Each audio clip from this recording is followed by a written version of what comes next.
Que Dieu bénisse toute l'assemblée. Amen. Je voudrais vous souhaiter bon appétit. Amen. Parce que je suis rassuré que l'Éternel vous fera grâce cet après-midi. Amen. D'abord, je voudrais remercier mon bien-aimé de frère Jean qui m'a invité pour que nous puissions ensemble partager la parole. Vous savez, un jour, Philippe a dit à Jésus, montre-nous le Père, cela nous suffit. Moi, j'ai toujours cru que quand un prédicateur se tient devant le peuple, ce n'est que pour que Christ soit glorifié. Amen. Donc, nous n'allons pas nous mettre au devant de vous pour que vous puissiez nous connaître. Si tu veux qu'on fasse de plus amples connaissances, nous pouvons nous voir après les cultes, nous allons parler. Mais lorsque nous prenons la chair, c'est pour que le mystère du royaume soit annoncé. Amen. Et je crois que c'est à cela que le Seigneur vous a appelé ce soir. Parce qu'en sortant d'ici, il faut que vous allez dire à quelqu'un que j'ai rencontré cet homme de Galilée. Celui dont il est attesté, jamais homme n'a parlé comme cet homme. Alléluia. Je ne parle pas de moi, je parle de Jésus. Est-ce que vous comprenez ce que j'ai dit? Parce que la Bible dit qu'un jour, les pharisiens ont délégué les gens pour aller arrêter Jésus. C'était la mission. Ils se sont donc déplacés pour pouvoir l'arrêter, mais ils ont commis l'erreur de prêter l'oreille pour l'écouter. Parce que celui qui parlait, c'était le créateur des choses visibles et invisibles. Amen. Celui qui dit et la chose s'accomplit. Alors, ces gens ont écouté. Ils ont oublié d'arrêter Jésus. Alors ils sont rentrés, on leur posait la question, mais vous ne l'avez pas arrêté. Ils ont dit non, jamais homme n'a parlé comme cet homme. Donc quand le Seigneur parle, il faut que le peuple comprenne et qu'il saisisse. Amen. Mais vous savez, comme nous avons introduit aujourd'hui, pour que demain, nous puissions atterrir, parce que demain nous allons atterrir, et demain nous prierons pour les cas. Les gens qui ont des problèmes qui ne finissent pas, des maladies incurables, nous sommes certifiés que Dieu est capable de guérir. Amen. Amen. Parce que c'est Dieu qui a créé l'homme, c'est lui qui connaît l'organisme de l'homme. Là où les hommes se sont limités, Dieu est capable d'aller au-delà. Mais aujourd'hui, nous allons juste introduire notre enseignement. Le thème va être le salut par le toit d'une maison.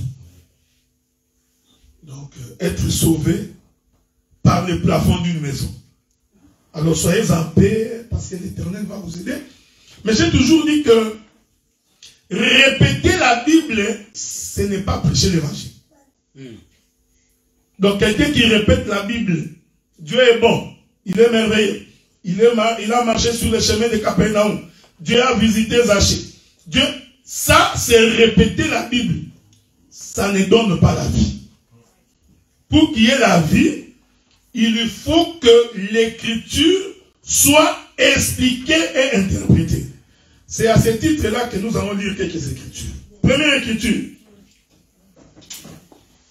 Ecclésiaste chapitre 8, premier verset. Ecclésiaste chapitre 8, premier verset. Nous lisons. La Bible dit ceci.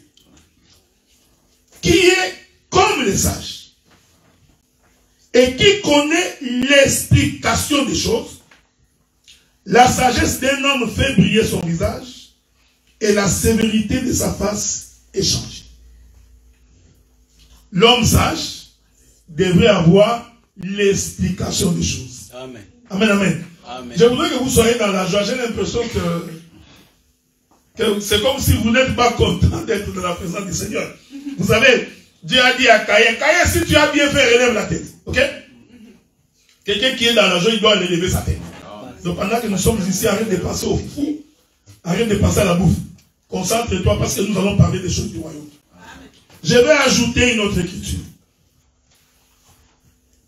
Le livre de Néhémie, chapitre 8, le verset 13. Je donne ces écritures pour que vous compreniez que quand l'écriture n'est pas expliquée, ce n'est pas la parole de Dieu. Néhémie chapitre 8, verset 13. Les seconds jours, les chefs de famille de tout le peuple, les sacrificateurs et les lévites s'assemblèrent auprès d'Exras, le scribe. Exras ici, ce n'est pas une femme, c'est un homme. Ok? Toi, quand tu entends Exras, tu dis, ah, c'est une femme. Non, c'est un homme. S'assemblèrent auprès d'Exras, le scribe, pour entendre l'explication des paroles de la loi. Vous voyez? Donc vous avez d'abord ce que Dieu a dit, mais cela ne suffit pas. Il faut avoir l'explication de ce que Dieu a écrit. Je vais vous ajouter une autre écriture. C'est toujours important. Quand vous prenez Genèse chapitre 40, verset 5, la Bible dit, pendant une même nuit, les chansons et les panetiers du roi d'Égypte, qui étaient enfermés dans la prison, eurent tous les deux un songe, chacun le sien, pouvant recevoir une explication distincte. Je répète, lire la Bible, ce n'est pas mauvais. Mais quand l'écriture n'est pas expliquée, alors tu n'as pas encore compris les choses de Dieu.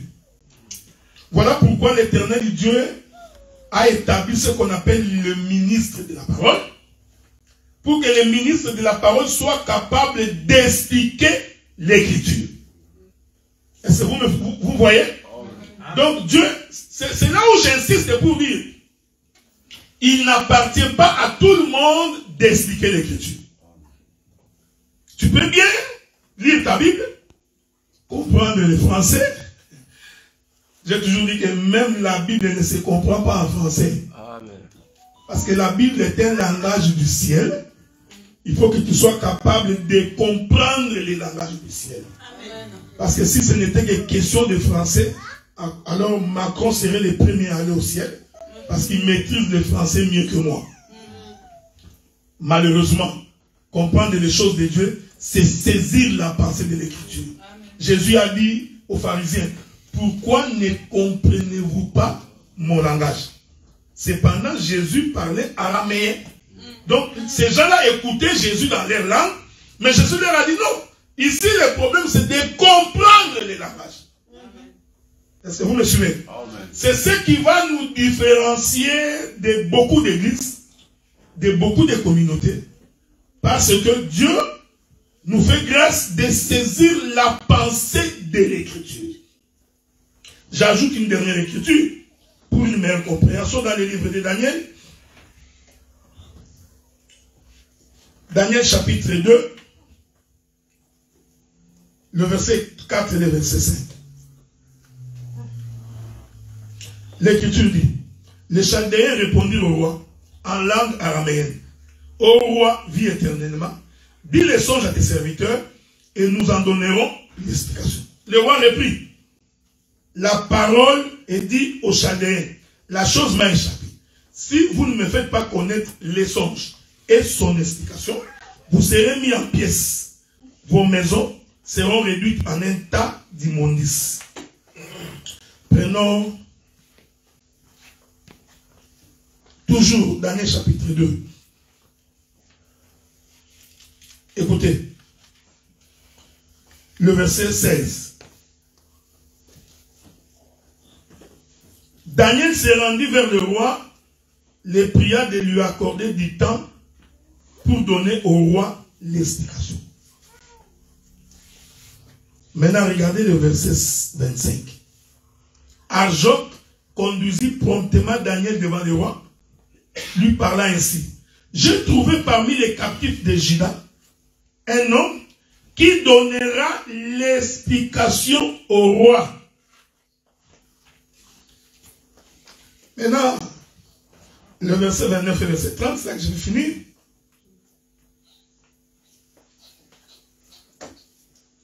« 28. Mais, ça c'est Daniel qui répond. Mais il y a dans les cieux un Dieu qui révèle les secrets, qui a fait connaître au roi Nabuchodonosor ce qui arrivera dans la suite des temps. Voici ton songe et les visions que tu as eues sur ta couche. » Daniel va d'abord répéter les songes du roi, tel que le roi l'avait vu. Ensuite, il continue. Maintenant, il commence maintenant à expliquer les songes du roi. Ça, je vais prendre juste une écriture. Il dit ceci, verset 31. Il dit, non, verset 30. Si c'est ce qui m'a été révélé, ce n'est point qu'il y ait en moi une sagesse supérieure à celle de tous les vivants. Ici, Daniel fait comprendre que s'il lui doit donner l'explication, ce n'est pas que Daniel est spécial. Cela ne veut pas dire que nous, les prédicateurs, nous sommes spéciaux. Est-ce que vous comprenez? Nous n'allons pas prendre de l'ascendance sur le peuple. Nous ne venons pas pour démontrer que nous sommes exceptionnels. Un ministre de Dieu ne vient pas pour démontrer que tout le monde ne connaît pas, il n'y a que moi. Non. Daniel a dit ceci. Daniel répète ça, il dit, ce n'est pas parce que moi je suis spécial que j'ai la révélation de ces choses. Mais c'est tout simplement parce que Dieu nous a fait grâce de nous faire comprendre les mystères cachés. Amen. Béni dans le Seigneur, un véritable serviteur de Dieu, c'est celui qui vit dans l'humilité. Amen. Celui qui vit dans la simplicité. Amen. Écoutez frère, vous allez me supporter pendant ces 2 jours. Quand un prédicateur se tient du haut de la chaîne et commence à se vanter de ses exploits, il faut les chasser. Amen. Quand il est ici pour démontrer que lui, il a été en Angola, il est passé par Gabon, Côte d'Ivoire, tu vois, c'est moi qui ai établi tel, c'est moi qui ai fait ceci. Un prédicateur comme ça, il ne faut pas avoir honte de lui dire, comme tu n'as rien à dire, quitte la chaîne. Parce que les sacrificateurs, quand ils prenaient l'animal de sacrifice, c'était tout simplement pour que l'animal soit déchiré et que le peuple soit sauvé. Donc le sacrificateur, son couteau, ne servait à rien d'autre qu'à couper l'animal. Est-ce que vous me suivez? Le couteau des sacrificateurs, ce n'était pas pour tuer son frère. Donc un prédicateur ne prend pas les Écritures pour tuer son propre frère. Ça, c'est l'esprit qui était en Pierre. Il marche avec Jésus, mais toujours avec un couteau. Les jours où on vient arrêter Jésus, il sort le couteau, il coupe l'oreille de quelqu'un. Donc, les ministères, je ferai en sorte que vous puissiez m'aimer et m'aimer beaucoup. Il faut aimer Dieu et vivre simplement. Amen. La Bible dit que Dieu résiste aux orgueilleux. Amen. Il fait grâce aux humbles. Amen. Il n'y a pas d'interprétation à faire ici. Un homme humble, on sait le voir dans son langage, dans sa manière de parler, dans sa manière de vivre, dans sa manière de se comporter. Un orgueilleux, il suffit qu'il ouvre sa bouche. Vous saurez que ça, c'est un orgueilleux. L'orgueilleux, c'est celui qui se vante de lui-même. Je suis le plus grand ministre plus que tout le monde. Tu vois, dans toute l'Europe ici, il n'y a que moi qui suis le véritable docteur. C'est un procédé rempli de mauvais esprits. Il faut délivrer un tel homme. Et nous ne nous servons pas de la chair pour rendre des comptes à des individus. Non. Si tu prends la chair, il faut que tu viennes pour annoncer les choses du royaume. C'est pourquoi Philippe avait dit à Jésus, montre-nous les pères, cela nous suffit. Amen. Voir les pères suffit pour que le peuple soit sauvé. Est-ce que vous me suivez? Hein? Amen. Alors notre texte de base va être dans le livre de Marc chapitre 2. Je veux que vous notiez parce que nous sommes en train de marcher. Le livre de Marc chapitre 2. Il faut me suivre avec beaucoup d'attention. Parce que c'est sur base de cela que l'Éternel Dieu te fera grâce demain pour que ton problème soit résolu et que ta maladie soit guérie. Amen. La Bible dit que Marc chapitre 2, Jésus arrive dans une ville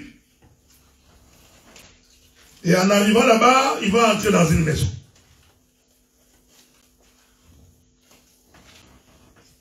Il revenait donc à Capernaum et on a appris que Jésus était dans une maison. Je vais d'abord répéter le songe avant l'explication. Et la Bible dit que là où Jésus était, un grand nombre de gens venaient s'assembler. Il y avait beaucoup de gens. De telle sorte que l'entrée était devenue difficile. Que Dieu vous bénisse. Bien-aimés dans le Seigneur. Dans la vie de tout enfant de Dieu, il y aura toujours des gens qui vont t'empêcher de voir Jésus.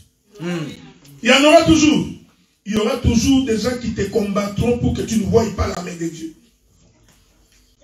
J'ai pris le Seigneur, que tu ne sois pas parmi les nombres de ceux qui combattent le frère. Quand tu entends quelqu'un parler le mal de son frère, comprends que c'est son ennemi.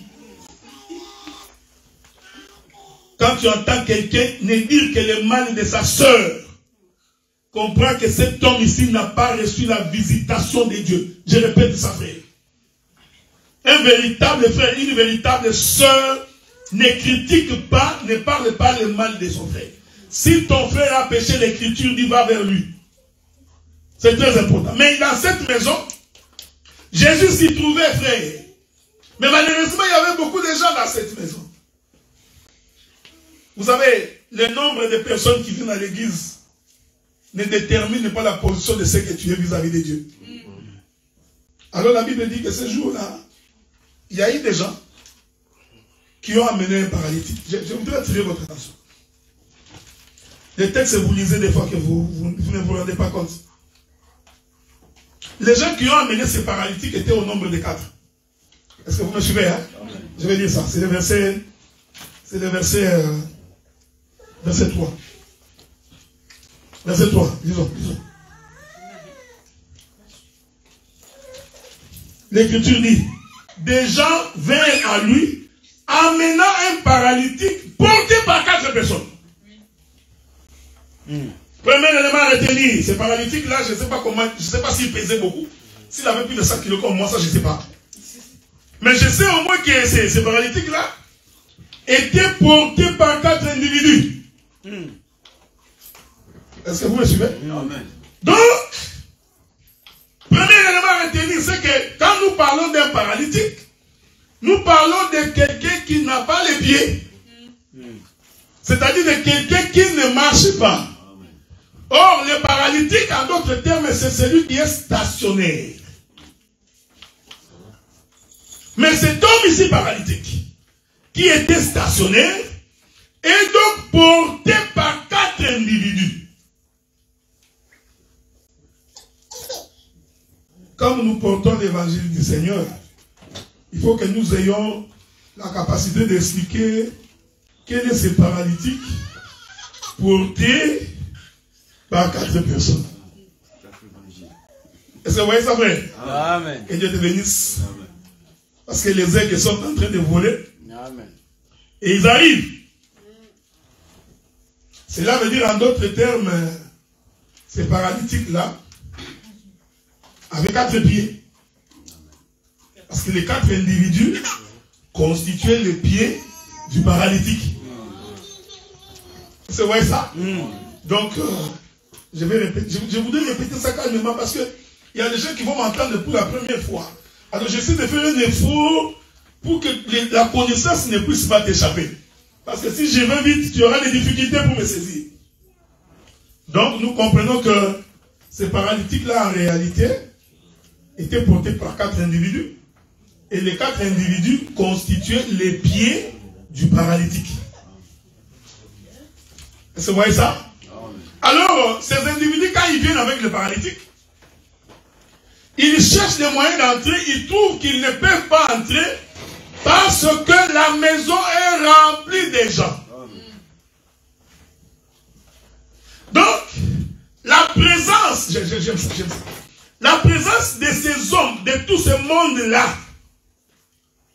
faisait en sorte que le paralytique ne puisse pas entrer dans la maison. En d'autres termes, ces gens-là empêchaient le paralytique d'avoir le salut. Ils l'ont empêché d'avoir la guérison. Est-ce que vous me suivez, hein? Amen. Je vais exhorter. Bien-aimés dans le Seigneur. Quand Dieu veut te justifier, quand Dieu veut t'élever, quand Dieu veut te faire du bien, n'oublie pas ce que je t'ai dit. Il y aura toujours des gens qui se mettront sur ton chemin pour t'empêcher d'accéder à la bénédiction de Dieu. C'est pourquoi Dieu avait dit aux enfants d'Israël de se souvenir de ce que Amalek les avait fait. Il dit, souviens-toi que quand tu es sorti de l'Égypte, quand tu voulais t'avancer vers le trône de Dieu, quand tu t'en allais vers Canaan, Amalek est sorti pendant le moment de tes faiblesses. Et Amalek t'a combattu. Et l'esprit d'Amalek, c'est cet esprit qui combat l'œuvre de Dieu. Nous devrions, nous prédicateurs, être pour vous une source de bénédiction. Amen. Notre présence doit en principe alimenter la vie de Christ auprès du peuple. Amen. Alors si nous prédicateurs, nous devenons pour vous un obstacle ou un frein, comprenez que l'esprit d'Amalek est au milieu de vous.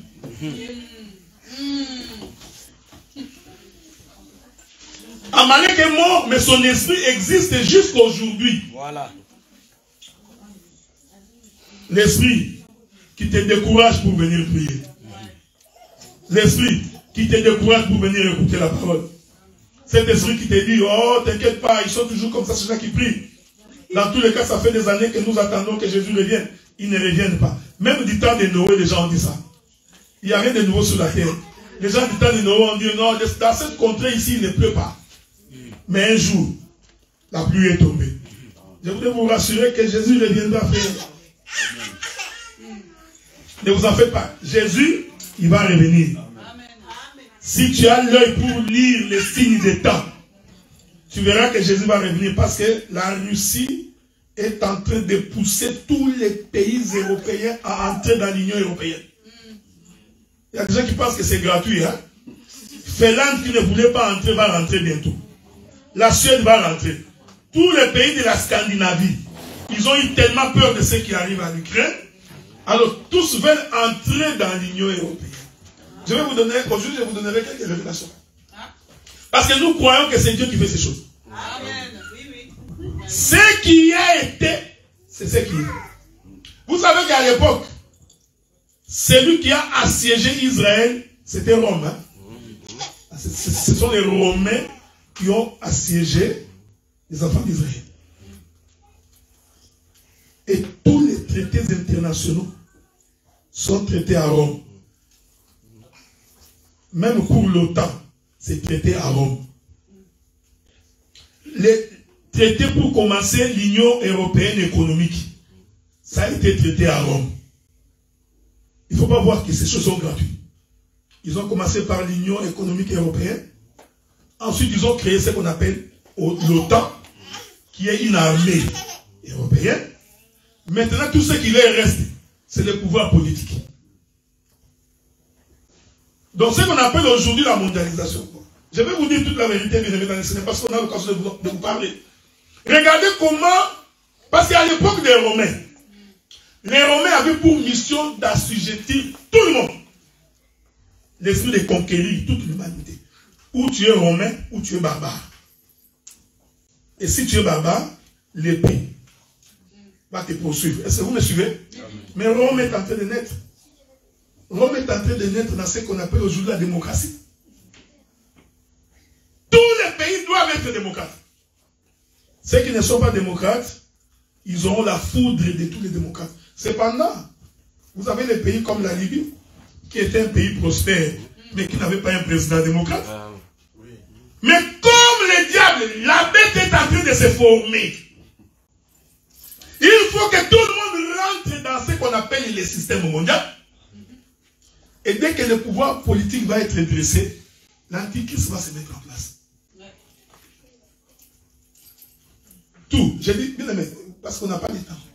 Même le football que vous voyez, hein, le football, je vous informe que tout est lié dans l'idée de l'antichrist. D'ailleurs, je vous informe que la forme de tous les stades ont la forme de la tour de Babel. Regardez, tous les stades ont la même forme, presque. Regardez, vous allez voir. Même ce qu'on appelle les Jeux Olympiques, derrière tout ça, il y a toute une politique de la mondialisation. Regardez comment aujourd'hui, même au fond du village, tu es capable de capter WhatsApp. Même celui qui est dans le coin le plus reculé, il est capable d'avoir l'information. Donc l'information circule à la seconde. Parce qu'on est en train de vouloir établir ce qu'on appelle le gouvernement mondial. Et ça va arriver, ne vous en faites pas. La Russie n'est qu'un pion qui est en train d'être déplacé dans la prophétie pour que tout le monde rentre dans l'Union européenne. Et je vous informe que tous les pays occidentaux vont rentrer parce qu'ils ont peur de la Russie. Même ceux qui étaient non alignés, tous essaient de rentrer. C'est pourquoi quand tu pries le Seigneur, il faut faire très attention. Voilà pourquoi la Bible dit, ne vous conformez pas au siècle présent. Amen. Ce sont des choses que vous dites des fois que vous ne comprenez pas. Il y a tout un système diabolique des occultistes. Aujourd'hui, vous savez, il y a un pays en Afrique du Sud, on vient de voter une loi que à 12 ans, la fille peut contracter des relations sexuelles sans le consentement de ses parents. À 12 ans. Une fille de 12 ans dans Boujima, elle s'est mariée. Vous vous rendez compte? À 12 ans. Les gens qui prennent ces décisions-là, ce sont des papas responsables. Mais vous vous posez la question, comment des gens aussi intelligents autorisent des choses comme ça? Si vous avez l'œil, vous comprendrez que nous avançons petit à petit vers la fin de toutes choses. Amen. Et bientôt, il y a certains pays qui commencent à bannir les genres. Ouais. Donc quand vous naissez, on ne peut pas dire que tu es un homme ou tu es une femme. Donc bientôt dans vos passeports, il n'y aura plus de messieurs, plus de madame. Alors, bien aimé, essayons de ne pas perdre le temps dans des futilités, alors qu'il y a des choses plus importantes auxquelles Dieu nous a appelés pour la vie éternelle. Amen. Les gens sont dans des conflits inutiles. Celui qui veut hériter le royaume des cieux, il doit vivre la vie de la parole. Il doit bannir les péchés en lui, la haine, la jalousie, l'animosité, le vol, l'impudicité, la cupidité. Ces choses doivent être bannies. Amen. Dieu avait dit à Israël, tu ne coucheras pas avec un animal comme on couche avec une femme. Mais regardez aujourd'hui. Regardez, frère. Regardez, ça gêne personne. Hein? Dans tous les réseaux sociaux. Ça circule. Vous voyez que les gens deviennent de plus en plus mauvais. Tu mangeras avec quelqu'un, mais il te combat, tu ne te poses la question, mais pourquoi cet acharnement? Je t'informe que c'est un esprit mauvais. Le paralytique porté par 4 personnes voulait entrer dans la maison, mais il ne pouvait pas entrer. Pourquoi? Parce qu'il y a une foule de gens qui empêchaient les paralytiques d'accéder au salut. Ici, je voudrais dire que tout ce monde-là représente la maison d'Israël. Parce que Israël pensait que Jésus est seulement pour eux. Est-ce que vous voyez ça? C'est pourquoi un jour, les Juifs ont regardé Jésus, ils ont dit, mais si cet homme est prophète, pourquoi il marche toujours avec les gens de mauvaise vie? Pourquoi il est tout le temps avec des impudiques? Demande de répéter. Parce que pour Israël, Christ est pour eux. Est-ce que vous me suivez? Amen. Donc la présence d'Israël, ça je vais le répéter parce que quand je vais toucher la partie de la révélation, que tu ne puisses pas te perdre. C'est pourquoi un jour on pose la question à Jésus. Une femme dit à Jésus, je voudrais que tu guérisses ma fille. La femme répond. Jésus répond à la femme, il dit, je ne suis venu que pour les brebis perdues de la maison d'Israël. Donc le Messie, lui, c'était d'abord la propriété privée d'Israël. Parce que c'est la promesse que Dieu a faite à Jacob. Que le bâton de commandement ne quittera pas Juda jusqu'à ce qu'il vienne le Shiloh. Donc tout Israël attendait les sauveurs. Est-ce que vous me suivez? Hein? Les sauveurs n'étaient pas pour les nations, c'était d'abord pour Israël. C'est pourquoi quand les 4 individus, nous allons l'expliquer pour demain, qui amènent les paralytiques, ils arrivent dans la maison, ils ne peuvent pas entrer parce qu'il y avait une foule de gens qui empêchaient cet homme d'être sauvé. Gloire soit rendue à Dieu parce que ces gens étaient tellement intelligents. Est-ce que vous voyez ça? C'est pourquoi, bien aimé dans le Seigneur, vous allez remarquer quand vous lisez votre Bible que même lorsque la mère de Zébédée a dit à Jésus, quand tu monteras sur ton trône, tu prendras 2 de mes fils, tu mettras d'un côté comme de l'autre, parce que pour les Juifs, le Messie, c'était le fils de David, c'est lui qui devait monter au trône. Israël n'a pas vu que le Messie devait mourir. C'est pourquoi, même aujourd'hui, les Juifs, une catégorie de Juifs considèrent que c'est Jésus-là qui était venu, ce n'est pas lui le Messie. Parce que pour eux, le Messie ne peut pas connaître la mort. Parce que Dieu a dit à Salomon, il y régnera éternellement sur le trône de son père David. Voilà. Donc Israël ne s'attendait pas à un Messie qui devait mourir. J'aime ça. Donc vous comprenez que la foule, cette foule qui empêchait le paralytique porté par 4 individus d'entrer, cette foule-là représente la maison d'Israël. Ça, je suis dans la révélation. Dans la doctrine, c'est-à-dire que toute personne qui t'empêche d'accéder au salut de Dieu, comprend que c'est quelqu'un qui combat ton œuvre. C'est quelqu'un qui combat ta vie. Parce que t'empêcher d'être guéri, c'est combattre ta vie. Est-ce que vous voyez ça fait? Amen. Et j'ai toujours dit que qu'est-ce qui fait que... Parce que celui qui refuse que tu puisses avoir le salut est caractérisé par quoi? Oui, mais aussi parce que c'est quelqu'un qui n'aime pas partager. Hein? Bon. J'ai 1000 dollars dans ma poche, 1000 euros. On est en Europe, hein? Donc 1000 euros, je m'excuse, 1000 dollars, 1000 euros. Alors, si mon bien-aimé, Dr. Guy Roger Bassafoula, voudrait aussi avoir ces 1000 euros, et que moi, je l'empêche d'avoir ces 1000 euros, en d'autres termes, moi, je suis un égoïste. Est-ce que vous remarquez ça? En réalité, toutes les personnes qui empêchent les autres d'accéder à la main de Dieu sont des égoïstes. Parce qu'ils veulent manger eux-mêmes. Il y a des prédicateurs comme ça. Un prédicateur cupide. Il aime trop l'argent. Lui, quand il se déplace, il est en campagne monétaire. Il y a des ministres qui sont en campagne monétaire. Donc lui, quand il va pour prêcher, son intention, c'est d'aller se faire de l'argent. Maintenant, on va lui faire un panier collecte. Mettez l'argent pour l'homme de Dieu. Bon, je m'excuse beaucoup, je n'ai rien contre ça. Mais quand on va prêcher pour se faire de l'argent, alors on est diabolique. On est satanique. Il y a quelqu'un qui avait dit, non, ça c'est empêcher l'homme de Dieu d'avoir son salaire. Ce n'est pas ce que je dis. Regarde, on va lire une écriture. Lisons une écriture. Avec votre permission. Regardez. Moi, j'ai toujours dit que un ministre, qui ne se contente que des offrandes, devait arrêter de prêcher. Tu peux évoquer toutes les écritures que tu veux. Je vais donner les écritures.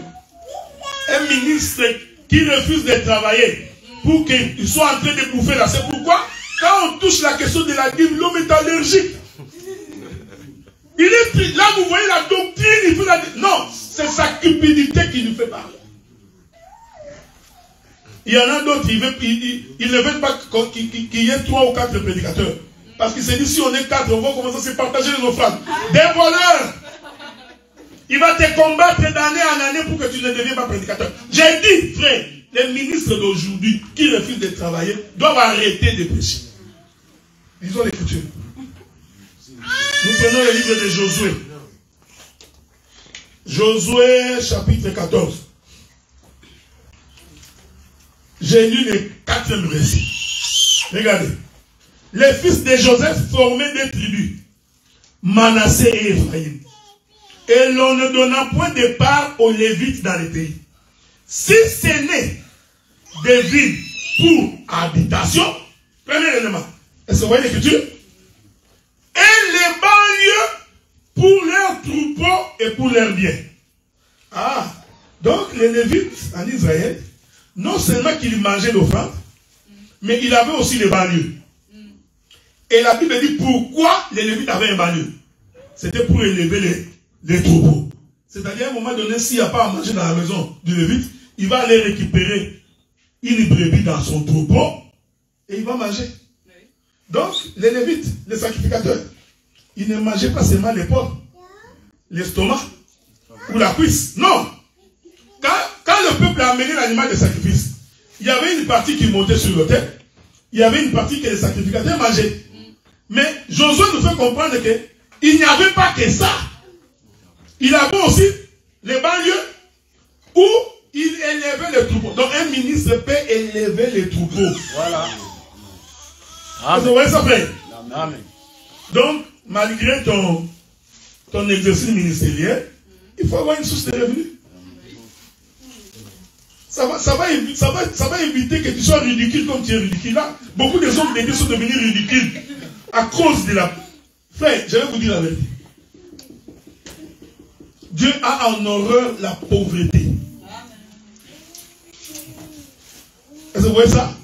La Bible dit qu'un homme pauvre, sa voix n'est pas considérée dans les conseils des grands. Voilà pourquoi j'ai pris le Seigneur qui vous bénisse spirituellement et matériellement. Dieu a donné à Jacob la rosée du ciel et les graisses de la terre. Avant d'interpréter d'abord physiquement comme ça, Jacob était un homme béni. Il avait l'argent. Est-ce que vous me suivez? Quelqu'un ne peut pas t'empêcher d'entrer dans la maison où Jésus se trouve. Parce que lui, il a un intérêt que Jésus soit à lui seul. Ça j'explique d'abord ça comme ça avec Israël. Donc, la foule qui était dans la maison se disait, non, personne d'autre ne peut entrer. Jésus est seulement pour nous. C'est comme il y a aussi des hommes aujourd'hui. Ils posent la question, mais bien aimé Adela, tu étais à Londres? J'ai dit, oui, j'étais à Londres. Ok, ça c'est bien. Ils t'ont remis une enveloppe. Regarde, tu vois. Il ne pose pas la question, qu'est-ce qui s'est passé là-bas? Comment Dieu a agi? Quelle était la bénédiction pour ça? Non, lui veut vérifier comment j'ai été accueilli. Ah, tu as été logé à l'hôtel. Ah, on t'a donné une offrande. Ah, une enveloppe. Lui aussi maintenant commence à faire des projets pour aller là-bas. La Bible dit que les cupides n'hériteront pas le royaume des cieux. Tu peux interpréter bien l'écriture. Si tu es un homme cupide, tu n'entres pas au ciel. Il y en a d'autres qui commencent à faire des églises. Je vais vous dire une chose à faire de ça. Il y en a d'autres qui font des églises, les succursales. Les extensions. Tu vois, l'église de Lyon, c'est mon église. C'est comme je suis venu ici, à la gérante au Canada, que j'ai dit, tu vois, l'église de Dijon, c'est mon église. Et il y a des gens qui sont malhonnêtes, hein. Il y en a d'autres, il reçoit un coup de fil aux Philippines. Un frère appelle. Avec WhatsApp, on peut t'appeler les Philippines. Hein? Moi, j'ai des gens qui m'appellent de partout d'ailleurs.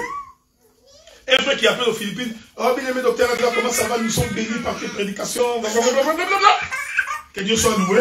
Après, moi, j'ai dit non, j'ai une église aux Philippines. Non. Non.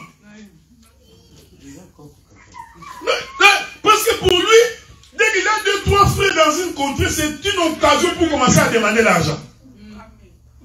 Lui, quand il arrive ici, frère, je vous ai dit, comme Paul l'a dit, je ne suis venu chercher rien d'autre auprès de vous que connaître Christ. Donc moi, je ne suis pas venu ici pour prendre vos numéros de téléphone, pour commencer à appeler après, ou envoyez-moi l'argent.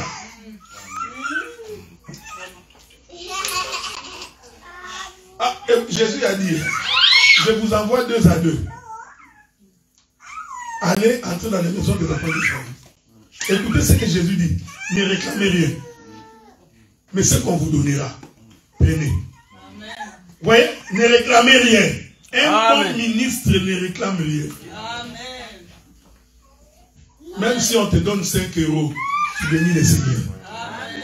Tu verras un homme. Ah, frère, tous ces efforts. Ah, toi tu as fait des efforts pour qu'on te paye l'argent. Ces frères s'est moqué de moi. Moi, je me suis déplacé. Je vais payer mon billet d'avion. Il me donne 50 €. Des voleurs, des gens qui n'hériteront pas le royaume. Amen. Et je vous dis, frère, nous n'allons jamais fermer nos bouches pour parler de ces choses. L'église n'est pas une boutique de quelqu'un. Et nous ne servons pas Dieu pour nous remplir les poches.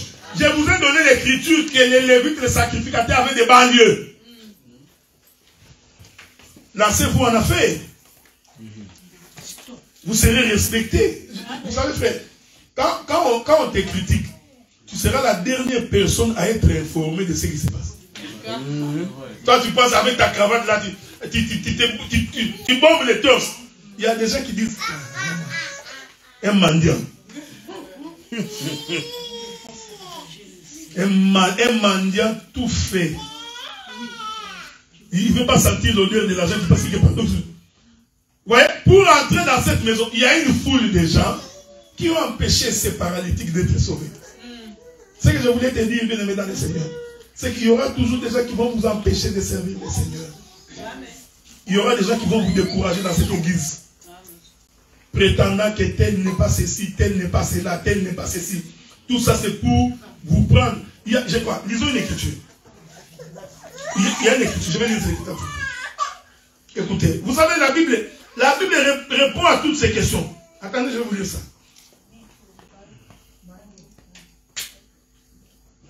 Souffrez, hein, je vais trouver cette écriture-là. J'espère pouvoir trouver. C'est Pierre qui dit ça. Je suis dans le livre des 2 Pierre. 2 Pierre, chapitre 2. Je vais commencer par le premier verset. Ici, j'explique la foule qui empêche les paralytiques d'entrer. J'ai d'abord expliqué que c'est la maison d'Israël. Maintenant, je rentre dans la doctrine de tous les jours pour que vous compreniez. Il est écrit, il y a eu parmi le peuple des faux prophètes. Les faux prophètes, ce n'est pas celui qui fait sortir les capots. Ce n'est pas seulement celui qui fait sortir les capots dans les poches des gens. Parce que le Dieu créateur du ciel et de la terre va faire sortir un capot dans ta poche. Pour faire quoi? Comment vous prenez Dieu comme quelqu'un qui est derrière la maison? Le Dieu créateur du ciel et de la terre. Pourquoi va-t-il faire sortir un capot dans ta poche? Il y aura parmi vous des faux prophètes. Il y aura parmi vous des faux docteurs qui introduiront des sectes pernicieuses. Écoutez ce que la Bible dit. C'est pourquoi moi j'ai toujours dit, c'est lui qui dit que, tu vois, ça c'est mon église, c'est ma lignée, ça ce sont mes petits, ça c'est... Donc, ces gens-là sont possédés par de mauvais esprits. Non, tu vois, tu ne peux pas aller là-bas parce que c'est moi. Tu vois, ça paraît bien, mais c'est le culte des Caïens. Écoutez ce que Pierre dit. Il dit ceci. Qui introduiront des sectes pernicieuses, qui régnant les maîtres qui les a rachetés, attireront sur eux une ruine soudaine. Plusieurs les suivront dans leur dissolution, et la voix de la vérité sera calomniée à cause d'eux. Écoutez ce que Pierre dit. Verset 3. Par cupidité. Voilà. Il commence à expliquer comment ces choses peuvent arriver. Le premier élément que Pierre soulève, c'est la cupidité. Un prédicateur qui aime trop l'argent, c'est un homme à chasser. Tout, c'est lui. Il y a des prédicateurs. Lui, quand on donne les offrandes, il compte le nombre de gens qui passent. 1, 2, 3, 4. Maintenant, il fait la comptabilité dans sa tête avec ses doigts. Comme ils sont passés 22, 10 € par personne, 200 €. Un voleur. Est-ce que vous comprenez ce que j'ai dit? Regardez. Il dit, c'est pas cupidité. Oh, la cupidité, c'est le consomme bon. Tu vois? Je le dis à Lingala, c'est que ne peut pas pardon, parce qu'il faut que ça puisse t'énerver. Comme ça, c'est comme ça, que ça t'énerve encore davantage. C'est ce que je veux dire. Par cupidité, ils trafiqueront de vous au moyen de paroles trompeuses. Eux qui menacent depuis longtemps la condamnation et dont la ruine ne sommeille point. Voyez? Voyez les faux prophètes? C'est le point de jonction de tous les faux prophètes, des faux docteurs. Ils trafiquent par cupidité. Non, bien aimé dans le Seigneur. Dans l'église. Aujourd'hui, frère, les gens font l'apologie des ministres au lieu de faire l'apologie de Christ. Tu verras des prédications. Tu as l'impression que cet homme, au lieu de prêcher Christ, il prêche les prédicateurs. L'homme de Dieu, faut pas toucher, il faut donner à l'homme de Dieu. Le ministre, il a droit d'autorité sur le peuple, le ministre. Donc, tout tourne autour du ministre. Une telle prédication, l'intention est diabolique. J'ai toujours dit ceci, frère. Pour comprendre un faux message ou un faux messager, il ne faut pas suivre ce qu'il déclare. Il faut suivre quelle est l'intention de ces frères. Vous voyez, frère, je peux dire une chose qui est vraie. C'est écrit dans la Bible. C'est pourquoi Dieu doit doter l'Église des dons de discernement. Amen. Il faut que vous soyez capable de discerner les esprits. Pendant que je prêche ici, il faut que vous soyez capable de discerner quel est l'esprit qui anime cet homme. Pourquoi est-il venu ici? Je suis venu ici pour vous dire, il n'y a rien de plus beau que de servir Dieu. Amen. C'est Dieu qui donne la paix. Amen. La Bible dit que marche selon l'intégrité de sa voie. L'Éternel t'accordera tout ce que tu voudras. Amen. La Bible dit que fais de l'Éternel tes délices. Amen. Je voudrais dire à quelqu'un cet après-midi, si tu voudrais avoir la solution à ton problème, il n'y a pas deux choses à faire. Fais de l'Éternel tes délices. Or, faire de l'Éternel les délices, c'est-à-dire il faut vivre la parole de Dieu. Amen. Vous voyez? Prédicateur cupide.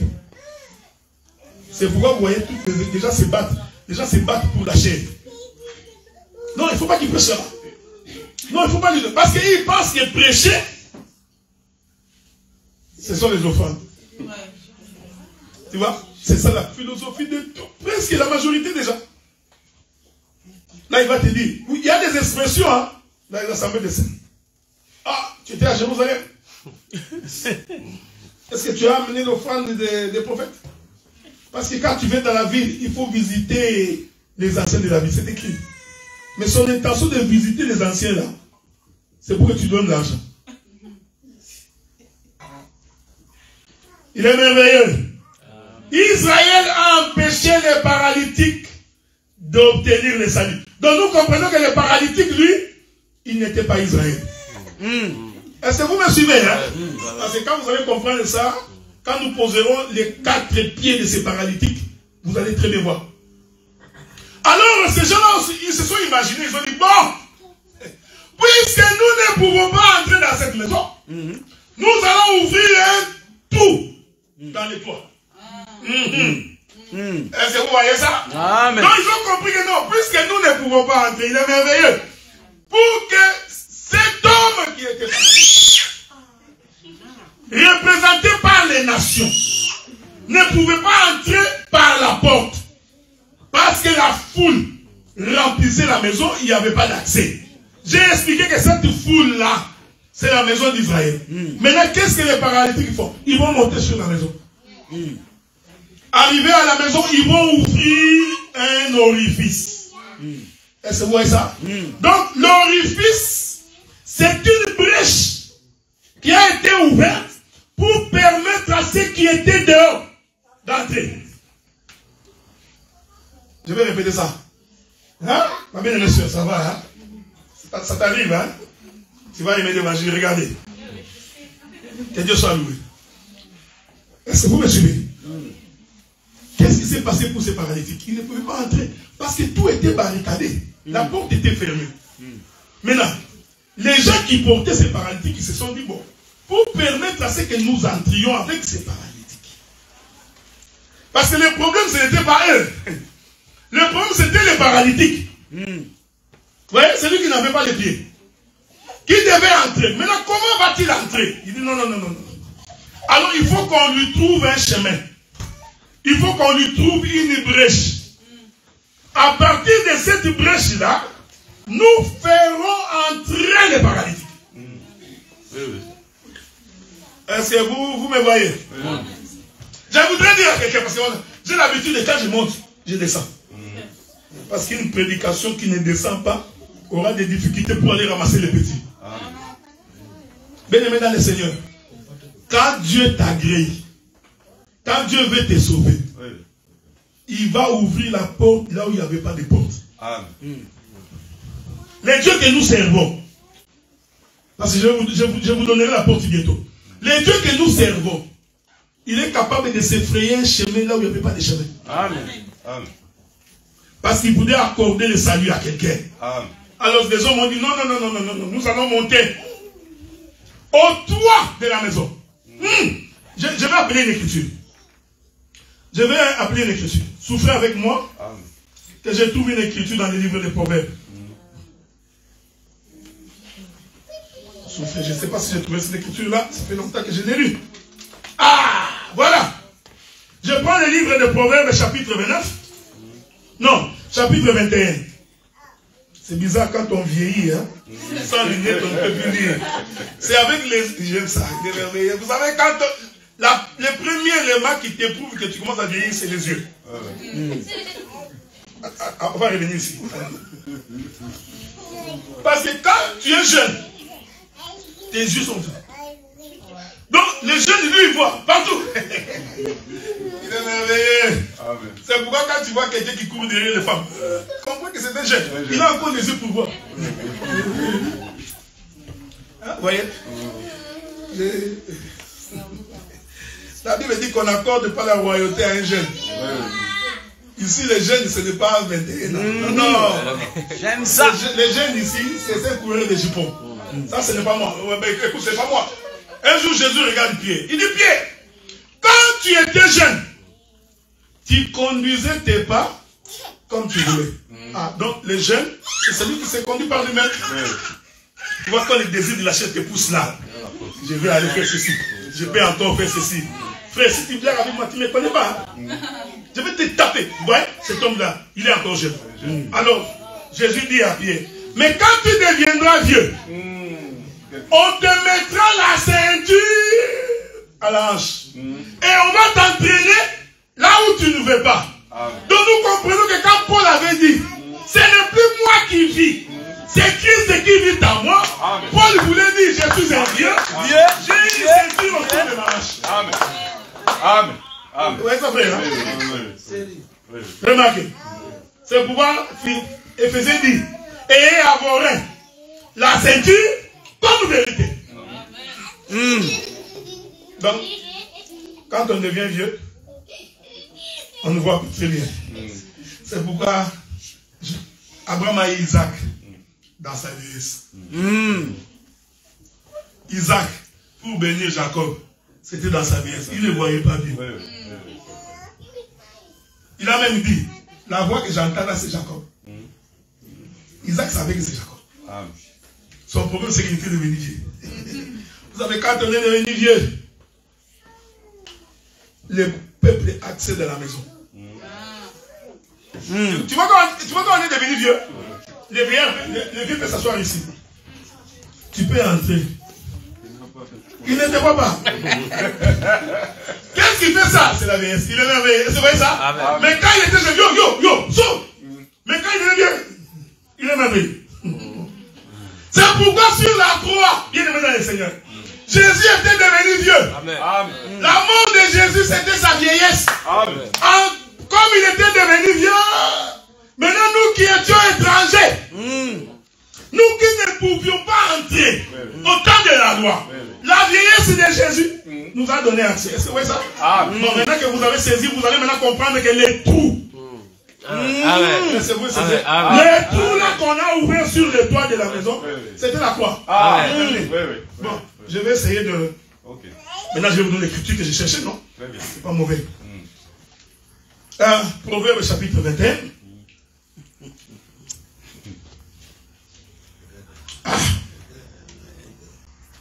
Il est réveillé.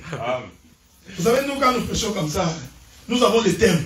Mais nous laissons Dieu nous conduire. Il ne faut pas croire que si tu me demandes de répéter, je ne saurais pas répéter.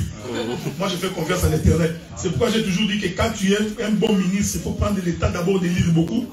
Et aussi être un homme de prière. Amen. Il faut vous préparer parce que demain on va prier. Si tu es habitué à des prières flash, tu auras des difficultés demain. Parce que demain nous allons véritablement prier. Si tu es photographe, check. Il faut te préparer. Parce que demain nous aurons des prières caméramen. Proverbe chapitre 21, verset 9. Vaut mieux habiter l'angle d'un toit que partager la demeure de la femme querelleuse. Bon, ça on peut exhorter, hein. quand une femme parle beaucoup, l'homme ne reste pas d'accord. Ah ouais? Il ne faut pas dire que les démons, nous, parce qu'ils prient pour moi, les démons, mais non. Quand une femme me parle beaucoup, je t'informe. Il est merveilleux. J'ai beaucoup de choses à dire ici. Beaucoup de choses. Deux hommes vont partir. Oh! La femme querelleuse ici, c'est la maison d'Israël. Israël ne faisait que contester Dieu. Tout le temps, Dieu envoie les prophètes, Israël refuse. Il envoie Habakkuk, Israël refuse. Il tue les prophètes. Vous voyez, c'est la femme querelleuse. Ah! Alors Jésus dit, bon, puisque tu es une femme querelleuse, tu ne peux pas habiter. Il est venu chez les siens ne l'ont pas reçu. Il va se tourner ailleurs. C'est quoi ça? Maintenant, l'écriture dit ici, il faut habiter l'angle de toit d'une maison. C'est ce que Salomon a vu. Donc Salomon, tout en regardant la maison, il avait vu que dans cette maison, il y a une femme querelleuse. La femme querelleuse, je te dis, c'est la foule qui était dans cette maison. Cette foule qui a empêché les paralytiques d'entrer. Alors les paralytiques ont compris, non. Pour que cet homme ici soit guéri, nous devons l'amener au toit. Pourquoi? Parce que celui qui était dans la maison de la femme querelleuse, comme il n'aime pas les querelles, il va monter au toit pour rencontrer cet homme. Regardez maintenant. C'est-à-dire que le paralytique a trouvé une porte d'entrée qui n'était pas la porte habituelle. Maintenant, je vais donner 3-4 éléments de la Bible pour attester de ce que j'ai dit. Alors, un jour, Jésus croise la femme cananéenne. Or, la femme cananéenne, je veux que vous me suiviez très bien. Hein? La femme cananéenne vient voir Jésus. Il dit, Christ, je voudrais que tu viennes guérir mon enfant. Jésus répond, on ne donne pas la nourriture des enfants aux chiens. Jésus voulait dire, les enfants ici, c'est Israël. On ne peut donc pas prendre la nourriture d'Israël, donner aux chiens. Or, cette femme-là était une étrangère. En d'autres termes, les chiens sont des étrangers. Ça, ce n'est pas les Français. Parce que si je dis que tu es un chien, tu vas te fâcher. Ça, c'est sûr. Surtout quand tu es africain. Et qu'on te dit que tu es un chien, tu te fâches. Les blancs, ça passe encore. Parce que les blancs, même quand ils voient un chien, cute. Même quand le chien est vilain, cute. Oh, il est beau, mignon, mignon. Oh. Maintenant, quand Jésus dit à cette femme, on ne donne pas la nourriture. Je veux que vous me suiviez bien. J'explique là le toit de la maison. On ne donne pas la nourriture des enfants aux chiens. La femme répond, je sais néanmoins que les miettes tombent de la table du maître. Non. Jésus ne lui avait pas dit qu'on ne donne pas les pains aux chiens. Jésus avait dit on ne donne pas la nourriture des enfants aux chiens. Donc la femme a compris que la nourriture, c'est le pain. Est-ce que vous me suivez? Alors maintenant, il dit à Jésus, je sais que nous, les chiens, nous ne mangeons pas le pain. Nous mangeons les miettes du pain. Il est merveilleux. Vous voyez? Oh, dans les lieux saints, il y avait 12 pains sur la table. Mais la femme dit, nous mangeons, mais pas les pains en entier. Nous mangeons les miettes du pain. Or, pour avoir les miettes du pain, il faut briser le pain. Est-ce que vous me suivez? Parce que si on ne brise pas le pain, il n'y a pas de miettes. Alors, le jour de sa mort, Jésus prend le pain. Il dit, ceci est mon corps. Je les donne pour vous. Mais il ne finit pas là. La Bible dit, avant de donner, il rompit le pain. Donc, Jésus prophétisait sur sa propre mort. Or, quand Jésus prophétise sur sa propre mort, c'est pour que les miettes qui tombent, que nous, les étrangers, que nous puissions manger. Est-ce que vous me suivez? Hein? Amen. tu étais un étranger aux promesses de Dieu. Paul dit que nous n'avions pas le droit de citer dans ces choses. Les choses que nous prêchons aujourd'hui n'étaient pas pour nous. C'était pour Israël. Mais pour que nous puissions bénéficier de ces choses, il a fallu qu'un trou soit percé dans la maison où habite Jésus. Est-ce que vous me suivez? Hein? Donc le trou est percé dans la maison où Jésus s'est trouvé. Voilà, vous savez, frère, je fais descendre mon micro parce que ce que je vais dire est très faux. Ce que je vais dire là est très faux. Je suis en train d'espérer que vous aurez la capacité de supporter ce que je vais dire maintenant. Parce que je suis sûr que ceci n'est jamais monté dans le cœur de quelqu'un. Il n'y a que Dieu qui peut souffler des choses comme ça. Regarde. Que Dieu vous bénisse. Amen. Que Dieu vous bénisse parce que moi-même je suis excité de ce que je vais dire. Amen. Et regardez, cela veut dire que Jésus était dans la maison. Entouré de la foule. Est-ce que vous me suivez? Hein? Suivez-moi bien. Donc Jésus, c'est lui le salut. Mais il était à l'intérieur de la maison entouré de la foule. J'ai expliqué que la foule ici, c'est Israël. En d'autres termes, le salut était dans la maison d'Israël. Amen. Donc pour que le paralytique soit sauvé, il faut qu'on déchire la maison. Donc trouver la maison, c'est en d'autres termes ouvrir une porte pour que les saluts qui étaient à l'intérieur soient vus du paralytique. Oui. C'est pourquoi la Bible dit ce jour-là, lorsqu'on fit monter Jésus sur la croix, les rideaux du temple se déchira. Ah, j'aime ces choses. Déchiré comment? Du haut vers le bas. Vous voyez le toit de la maison? Ce qui était caché depuis le temps de Moïse a été vu. J'étais fort, mais que ça a été vu des nations. Amen. Donc nous comprenons que cette maison-là, où la foule s'y trouvait, c'est la maison d'Israël. Mais cette maison est un corps. Et le corps doit être déchiré pour que ce qui était à l'intérieur soit vu. C'est pourquoi, quand Dieu regarde Adam, il dit, il n'est pas bon que l'homme soit seul. Qu'est-ce que Dieu avait vu? Dieu avait vu le salut dans le corps d'Adam. Arrêtez de prêcher Bernadette et Jean. Toi, quand tu es dans un mariage, c'est comme ma soeur, tu as bien chanté, hein? Et ton mari est là-bas. Bon. Maintenant, regardez. Bien-aimés dans le Seigneur, nous célébrons les mariages du frère et de la sœur.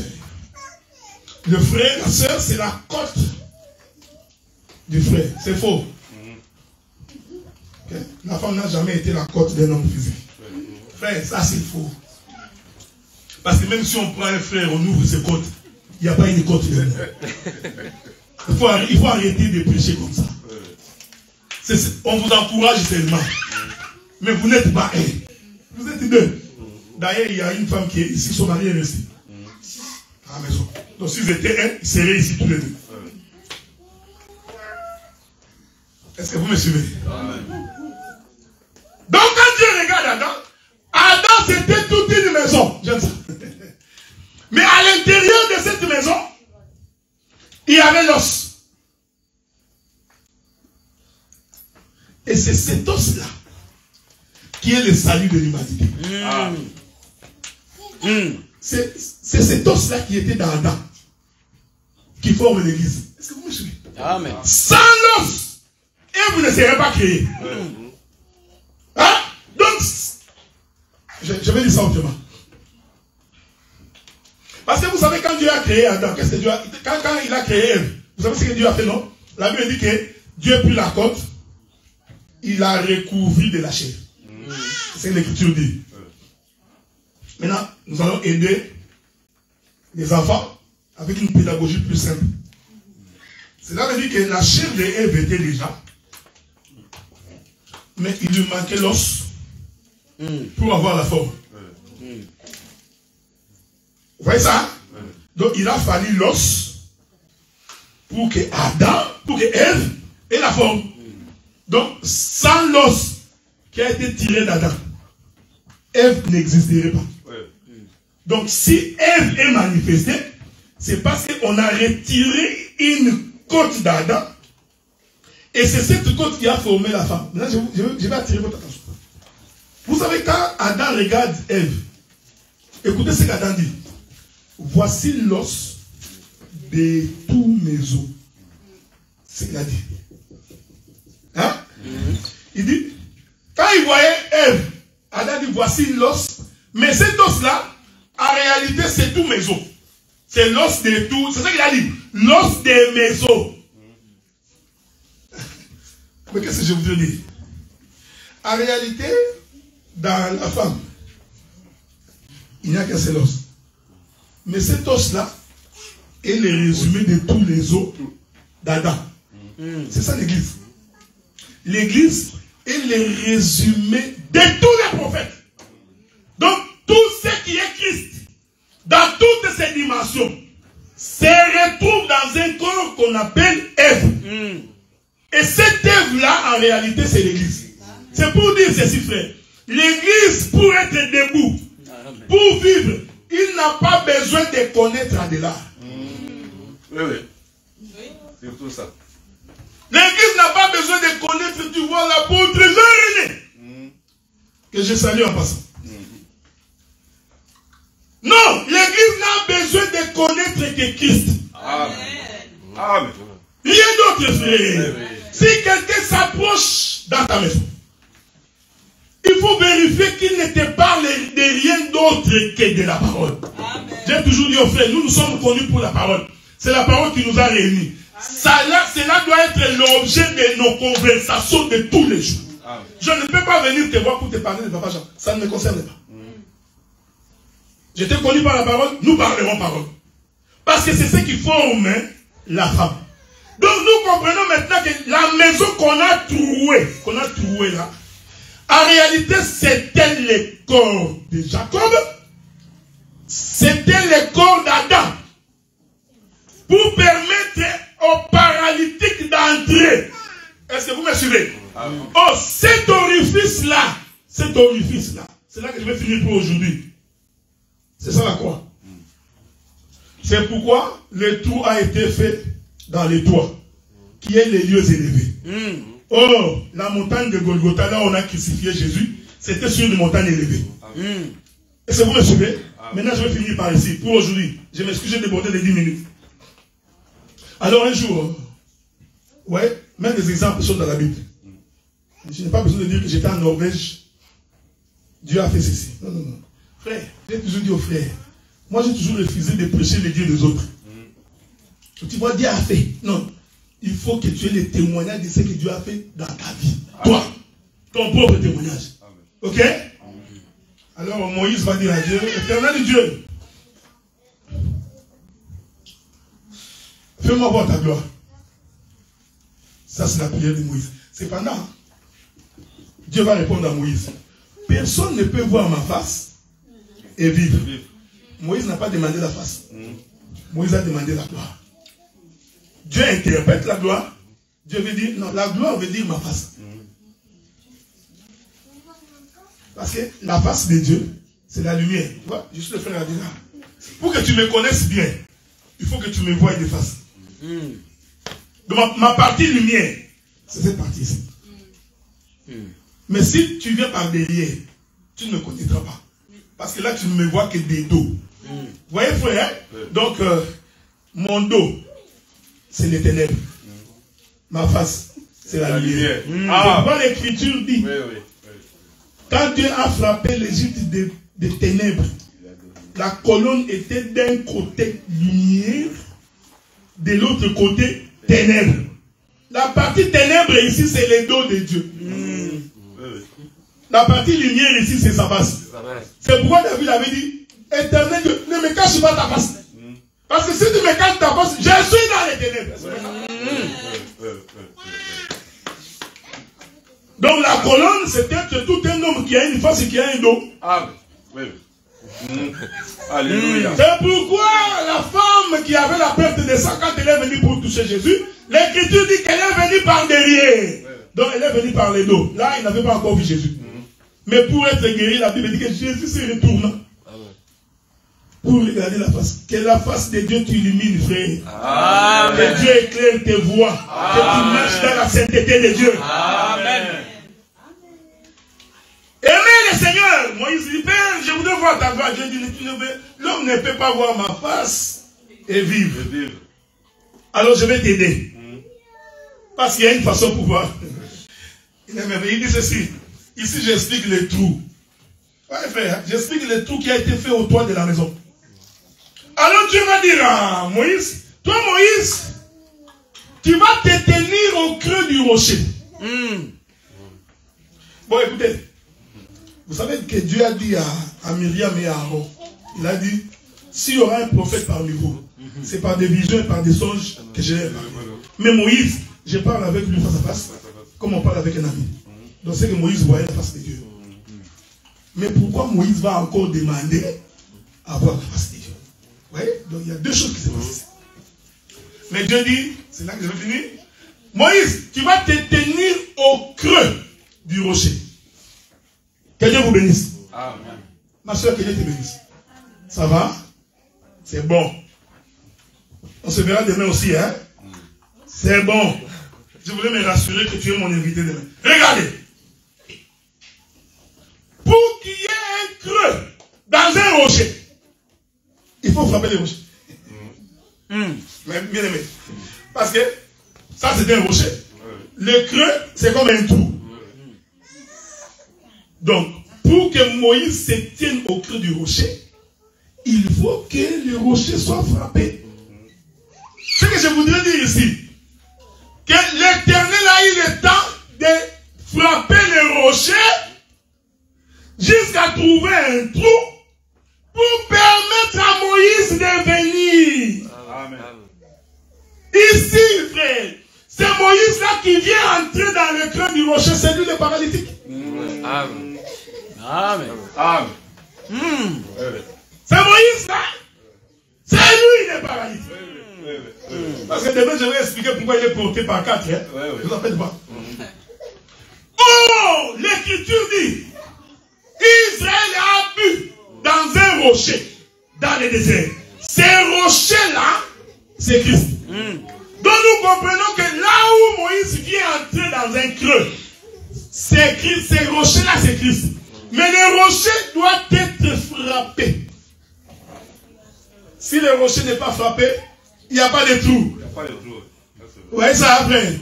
Alors, l'Écriture dit quiconque éloigne le fouet de son fils, les haït. Quiconque frappe le fils, il aime. Faites attention, si tu frappes ton fils, tu vas aller en prison. Ne veut pas dire que non, tu vois les docteurs avaient dit l'amour, c'est frapper. Faites attention, ça c'est Dieu qui parle de lui-même. Dieu parle de son propre amour. Amen. Dieu, quand il aime, il frappe le fils. Le fils dont il frappe ici, c'est Jésus. Amen. Amen. Alléluia. C'est pourquoi Jésus il a prié dans le jardin de Gethsemane. Il dit, Père, si ça ne dépendait que de moi. Parce qu'il a vu comment on va les frapper. Hein? Il dit, Père, si ça ne dépendait que de moi, éloigne-moi cette coupe. Mais toutefois, que ta volonté soit faite. Quelle était ta volonté? Le fils doit être frappé. Parce que si le fils n'est pas frappé, il n'y a pas de trou pour le paralytique. Si la maison n'est pas trouée, le paralytique ne peut pas entrer. Si Adam n'est pas troué, l'église ne peut pas vivre. Amen. Donc nous comprenons, bien aimé le Seigneur, quand Jésus monte sur la croix, c'était toute une maison. Alors, quand la maison est montée sur la croix, il fallait trouver un trou pour que le peuple soit sauvé. Alors un soldat romain vient avec sa lance. J'ai toujours aimé la manière dont Matthieu, Marc et Luc et Jean décrivent cette histoire.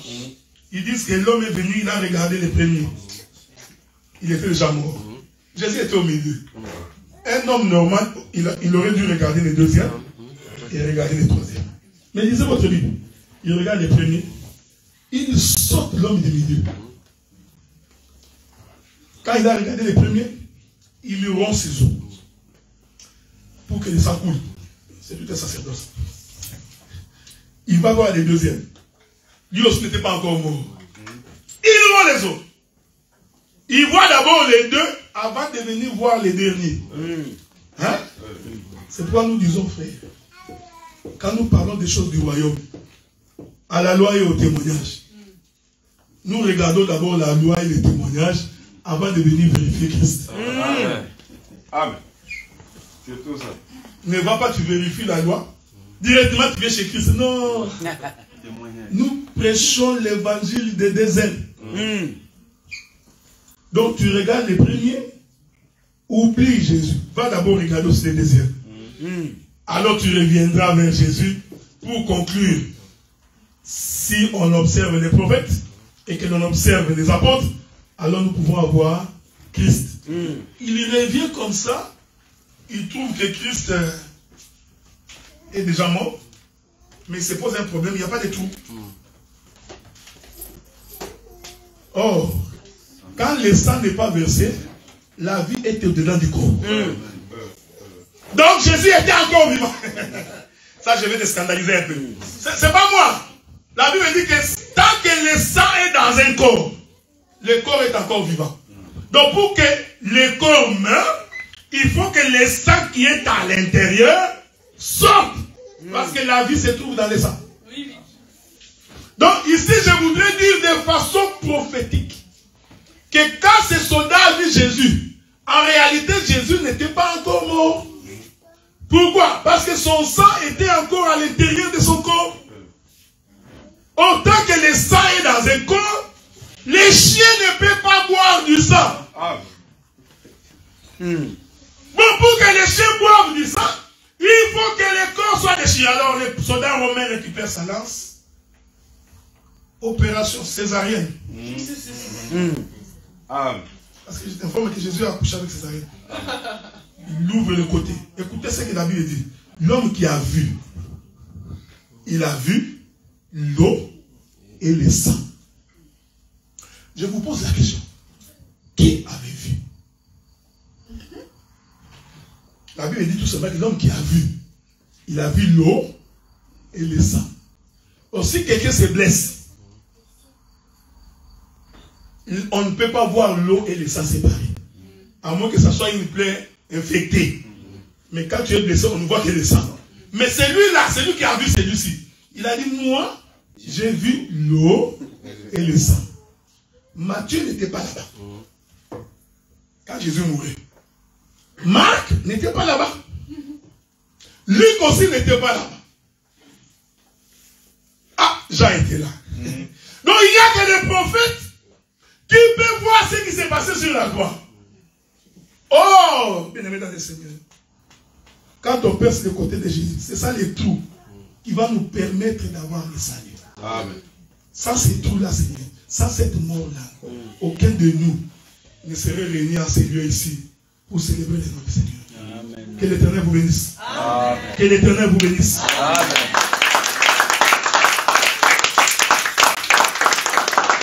Je vais inviter les chantres.